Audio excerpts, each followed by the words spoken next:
Hai, Assalamualaikum and salam sejahtera.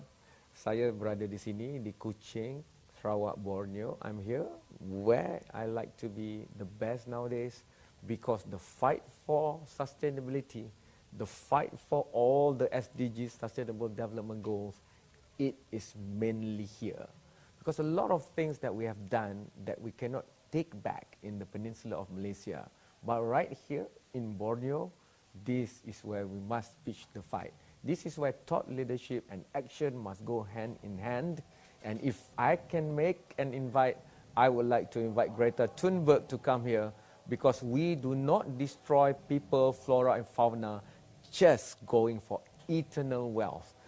Hence, I can't be talking with myself on this. We all know this. We need to talk to the best in the world of what they do for us to come together because we only have one planet Earth. There's no point in saving only Borneo because if the sea levels rises to a certain extent, even Borneo will be smaller in terms of the land area. So to answer this global fight and task and question is a global superpower, I call them, because and as a global association with the name power in it, it's called the International Hydropower Association. And in the post-Cold War era, this might be the new superpower that you have to look at. And the name is Eddie Rich. Thank you so much for making time. Thank you, Cam. You're the CEO, Chief Executive Officer of IHA, International Hydropower Association. You know, before we started this recording, I asked him, how many thousands of hydropower dams are there in the world? 52,000 and counting or more, maybe 60 plus. So it is powerful from a numbers game. It is powerful from the fact that most of the renewable contribution comes from hydropower. Correct, yes. And I keep hearing at this Sustainability and Renewable Energy Forum, SAREF 2019 in BCCK Kuching, that is the most cost-effective, cheapest source of renewable energy you can have. So how does it feel to be the CEO of the most powerful renewables energy association? I've never had a chance. It's still got a long way to go. Okay. I mean, not only is there, you mentioned a lot of dams and a lot of power that's going on, but there is still a lot of potential. Mm-hmm. And, you know, just having the power, the capacity out there, the installed capacity, it doesn't mean that it's always going to be cheap. It doesn't mean that it's always going to get to the right place. A lot of that depends on demand. It depends on where the positions, the dams are placed, the plants. We need to do a lot more in terms of lifting the amount and making sure that it's sustainable. So bigger and better. Correct. I can't do it on stage because of the, you know, it's a very specific forum. But on this show, I want to ask you this. If renewable energy is so good, why are people around the world, including in developed countries, against it? They are saying that, you know, you have to sacrifice flora and fauna. Even people have to be relocated for this. It's a long gestation period of a project to do a large hydro dam. And that's it, you know, like all that is supposed to equalize the benefit or not make it in the negative. How will you answer these kind of critics? Well, there's very valid arguments there. I mean, not all hydropower is good. Not all of it is sustainable. I mean, and there are concerns. But there is a lot of very good sustainable hydropower out there, and they have multiple benefits. It's not just the production of energy. It can be flood and drought control. It can be irrigation. It can be freshwater management. It can be transport and even tourism and fishing activities and so on. So you can do a lot with hydropower. A lot of dams, even hydroelectric dams, weren't built first and foremost for electricity. They were built for flood control or for drought control. So there are good reasons that dams are built. There are good reasons that many of them are hydroelectric, but there are also big concerns whenever anybody builds Correct. big infrastructure. Yes. There should be, you know, this is often very difficult stuff involving displacement and flora and fauna and those issues. So we need tools, we need to be able to assess. Allow me to help you a bit there in this discussion where let's look at the science of things here. Yeah. The fact is, we cannot go on releasing greenhouse gases and carbons into the atmosphere, period, right? This is what Greta Thunberg, you know, taking 1 year of school, only 16, going around and even scolding our top leaders of the world. Yes. Question is, how do we do that? How do we stop releasing carbon and, you know, improving other stuff? So renewable, at least for now, the reality of now, the more than 50% of the carbons being released, they are from the energy sector. Imagine if we straight away build up the capacity of hydropower so that directly we can get off the coal, get off fossil fuel, for example, to create energy that needs to power our civilization and modernity. Can I put it that way? Because yes, that's scientifically proven. Yeah, yes. I mean, I think it's it would be moving off the dependency on hydrocarbons and moving to hydropower and other renewable energy sources, other sustainable energy sources is very important. I mean, there is no route to do that which involves zero greenhouse emissions. And if you flood a place and build a reservoir and build a dam, then there will be some greenhouse gases. But you're right, over the life cycle of the dam and its usefulness, which is often over 100 years. This is best to have. Yeah, this is it's the way. It Correct. must be the way forward. Okay. Now, if that is the case, I'm just thinking, sometimes many things in the world starts with good intention, but where it ended up is what a lot of people are worried about. Yeah. And in the days where communication is no longer the purview of a single point to multiple point, but multiple point to multiple point, anyone can say anything to anyone in the world. People are very concerned that transparency and the control of projects, huge projects, are not in the hands of the people. Because look at the financing of a large hydropower dam. Billions of US dollars over many years, a lot of supply chain, and normal layman cannot go into it. So what I'm trying to get at, if the science backs the fact that we need hydropower, how do we ensure the supply chain from the service to commissioning to the actual building of hydropower are every step of the way sustainable in every sense of the word? Which river to choose, which part of the river, how large of an acreage to be swarmed with water. Can this be liberated in the sense where with technology like blockchain, shared ledger, maybe we can follow every step of the process, and for every watt utilized and transmitted, we can also see them like a big chessboard.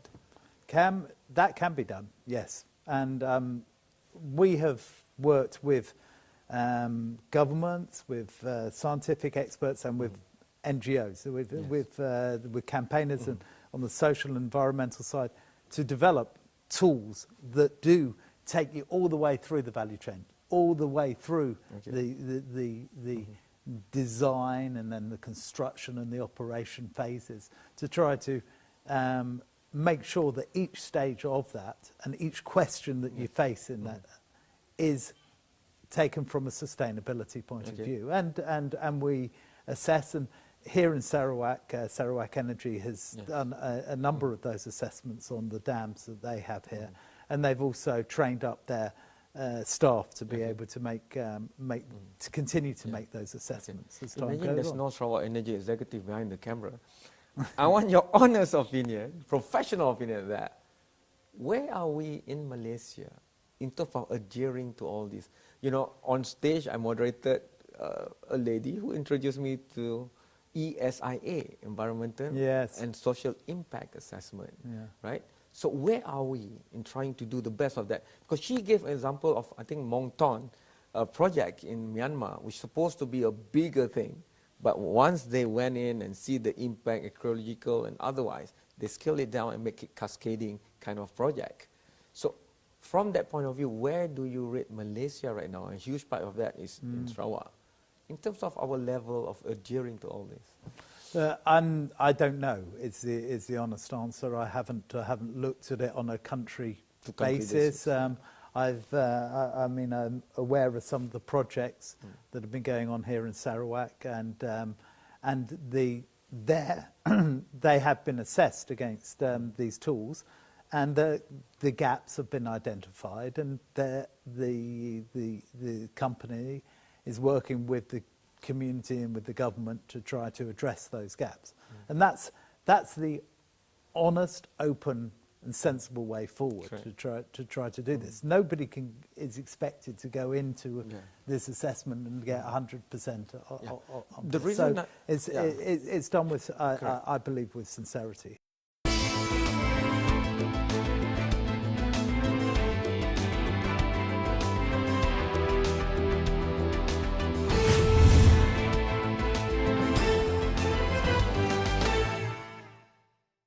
If you've never heard it, you have to really stalk the term SAREF, Sustainable and Renewable Energy Forum, for the first time, 2019, right here at BCCK. Thank you to Sarawak Energy for making this possible. I've never thought I would sit with the #1 officer, CEO of IHA, International Hydropower Association. There are more than 50,000 over hydropower dams in the world. So, but the question is, we can't afford any more climate change. We can't afford any more really unpredictable weather that caused billions of damages across the world and loss of lives. And renewable is in, but a huge component for now is looking at hydropower. So this is what I'm going to ask you. It's very clear from the slides presented at SAREF 2019 by the World Bank specialists, senior specialists, that 90% of financing of the large hydropower project over the last decade are all by public funding, by governments, by the public sector, meaning taxpayers' money. More and more we're seeing results like the referendum for Brexit, right, where people are saying that, all well and good, European Union, everything, but we want to protect our interests first. Yes. So if we don't talk about how do we sway public opinion to be aware, to understand why we need to allocate a huge fund to build huge hydropower dams, then how is it going to be? How are you going to tackle this with your association? Yeah, it's an important question. Look, we in the International Hydropower Association, we exist to advance sustainable hydropower. So in many ways, we take up the baton once the decision is made and make sure that we can help in making it sustainable. Now, having said that, I mean, there is something very specific about the nature of hydropower plants in that when you build one, that may be in place for 100 years. Yes. These are long-term decisions. Correct. And often our financial markets are not very well attuned to long-term decisions. Who wants to get profit only after 100 years? Yeah, exactly. I mean, pension funds are long-term, but that's 20 years away. It's not, 100 years away. And that's the challenge. And I guess that is why you see it so closely associated with public funding, which can take the longer-term view. And you need to see the involvement of the public utilities are necessary because of the relationship with transmission grids and so on. So it's not surprising that there is a higher level of public ownership in this sector than in most others. But indeed, there are many independent private operators out there doing some interesting stuff, and they need the markets and regulatory framework to help them. Okay. That's my doomsday scenario. Now, I'm a very optimistic person, contrary to popular opinion. I would like to look at great opportunities, that we have. Yeah. Because we can talk about problems until eternity, but what are the solutions? So if we look at it, it's fine if you do not want to build a dam in your country, because this thing called interconnected grid, for example, you can take it from some other nations, for example. In fact, even if you want to do hydropower dam, your topography in your country around you might not be suitable for that. So I have a great person on my panel also, Kwan, and he talks about Asia being almost, from my interpretation, a single battery, where you can take from the east to go to the west, like how China is doing. Most of their factories and industrial places are on the east, but their generation of power comes from the west. Yeah.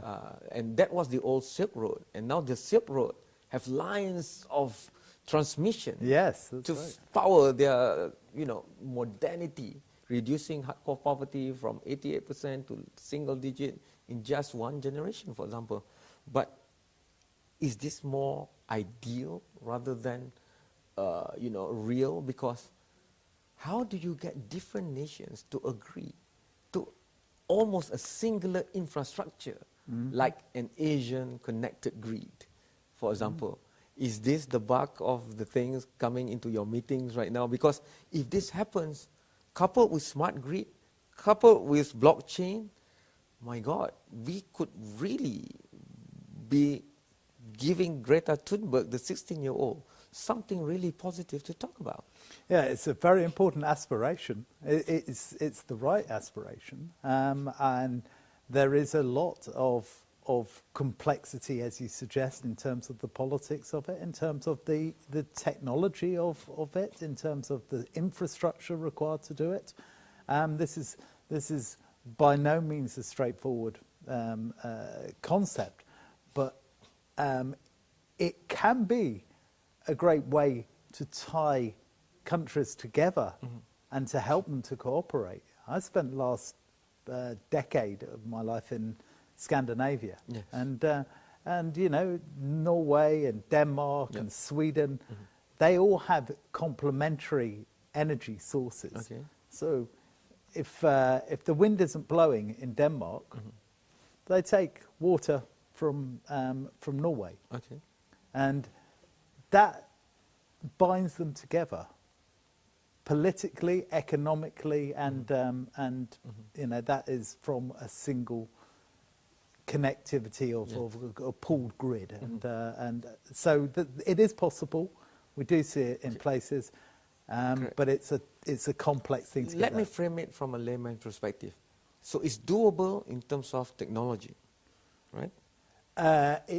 It is doable. Yes, I think it's difficult. It's doable in terms of the commercial viability of it, right? If you have enough fund, there's enough demand. We know there will never be enough energy to.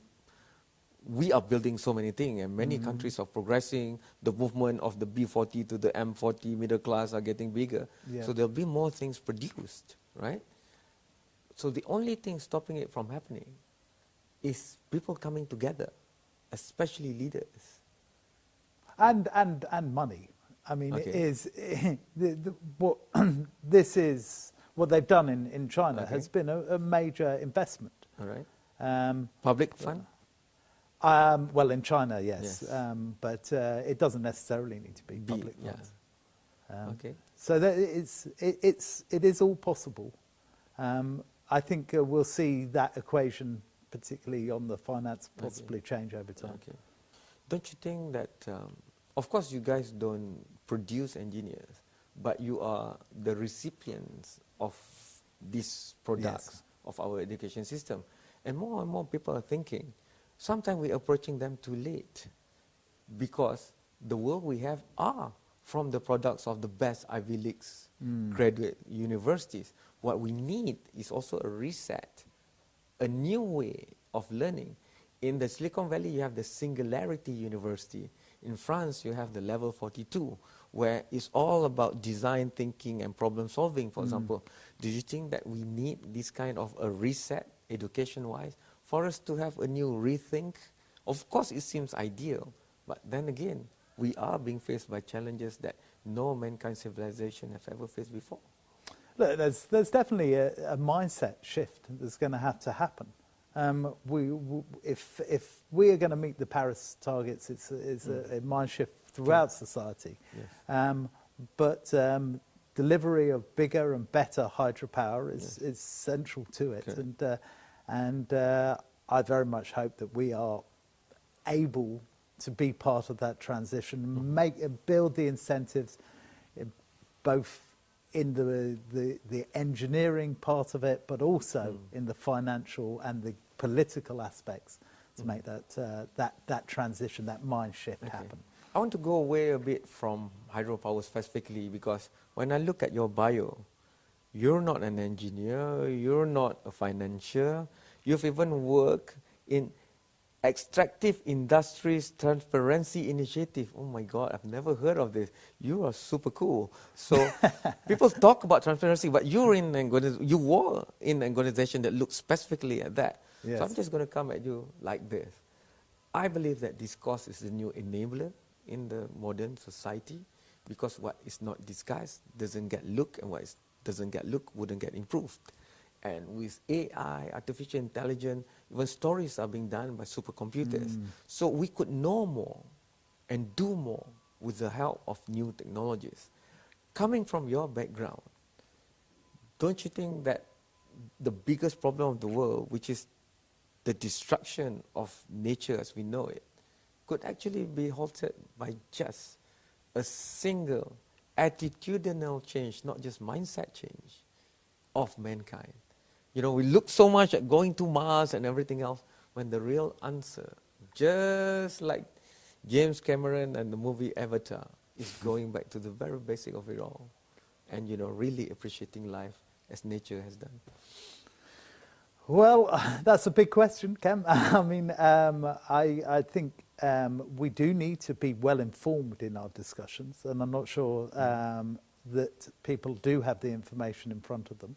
And so, yeah, I think the good governance, transparency, collecting the data to make these decisions are critical to all of this. And I do think what I learned in the Extractive Transparency Initiative, which is also very relevant in the hydropower sector, is drawing in industry with governments and civil society. All the stakeholders. Yeah, this multi-stakeholder approach to make sure that, you know, it's not industry just regulating itself, not coming in saying, well, we've done a good dam here and this is this is all sustainable. It's actually, you know, a joint discussion and agreement. Yeah, because I think we can forgive some skeptics out there, because they've seen the fossil fuel industries where they make billions and then they have the CSR effort. It's like trying to beautify the Titanic that we know is sinking anyway. But hydropower and renewable is a big game changer. So if there's one hope that you're going to pick up from there, what is it that you want to share with the audience? Well, I think I go back to where I started. Hydropower has to be bigger and it has to be better. Sure. We need more of it and we need it to be sustainable. Fair enough. I am in Sarawak, where it's the biggest hydropower producer for Malaysia. Yes, yeah. And I think you're going to come here more and more. I think Southeast Asia is going to maybe answer your question partly, if not wholly. But I'm going to leave you with this. Thank you so much, Eddie Rich, for making time. Thank you very much, Google IHA, the National Hydropower Association. But what's the point of discussing the highest of technology, the biggest of hydropower dam, if we don't appreciate things like this? My producer wanted me to take this off for this discussion because it's trained well. We don't wear things like this, you know. But this is not just for show. This is done by the Kenyah people, especially if you're a Pemanca, you wear stuff like this. And they were relocated because a dam was built in their area. But you know what? Their life has improved. They can drive cars right up to their new settlement. the ladies cannot drive and it's not subservient to the men to bring them out of the forest.